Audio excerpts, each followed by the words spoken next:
అని చెప్పినారు సార్. మళ్ళీ మధ్యలో వేరే వాళ్ళ ద్వారా అమ్మి చేసినారు సార్ 3 లక్షలకి. తిరుమల వెంగమాంబ అన్న ప్రసాద కేంద్రం సేవలపై రాజకీయ రంగు పూయడం సరికాదని మాజీ మంత్రి అంబటి రాంబాబు స్పష్టం చేశారు. ప్రతిరోజు లక్షలాది భక్తులకు అన్న సంతర్పణ భక్తి సేవల మూర్త రూపమని ఆయన అన్నారు. దేవుడి సేవలను రాజకీయ లబ్ధి కోసం వాడుకోవడం సిగ్గుచేటు అని వ్యాఖ్యానించారు. వైసీపీ నాయకులపై తప్పుడు ప్రచారాలు జరుపుతున్నారని, చంద్రబాబు భక్తి భావాలను అపహాస్యం చేస్తున్నారని విమర్శించారు. తిరుమల పవిత్రతను కాపాడటం ప్రతి ఒక్కరి బాధ్యత అని అంబటి రాంబాబు పిలుపునిచ్చారు. తిరుపతిలో బంధుమిత్రులతో ఫ్యామిలీతో వెళ్ళి అక్కడ దర్శనం చేసుకున్న తర్వాత వెంగమాంబ ఉచిత భోజనశాలకు వెళ్ళి భోంచేశాను. భోజనం చాలా బాగుంది అని ప్రశంసించాను.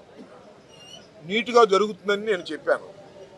అది కొత్తగా జరుగుతుంది కాదు, 1985లో ప్రారంభించబడినటువంటి ఉచిత అన్నదాన ప్రసాదం అప్పటి నుంచి ఇప్పటి వరకు సాగుతూ ఉంది. 27,000 కోట్ల రూపాయలు దానికి మీబోటి వాళ్ళు ధర్మాత్ములు ఇచ్చారు. ఆ డబ్బులన్నీ ఉన్నాయి. నీట్గా చేస్తున్నారు. ఎప్పుడు చేస్తున్నారు?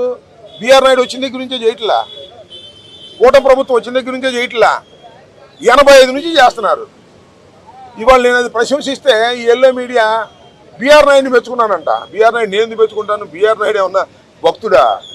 బిఆర్ నాయుడు అనే వ్యక్తి ఒక వ్యాపారస్తుడు, ఒక పొలిటికల్ బ్రోకర్.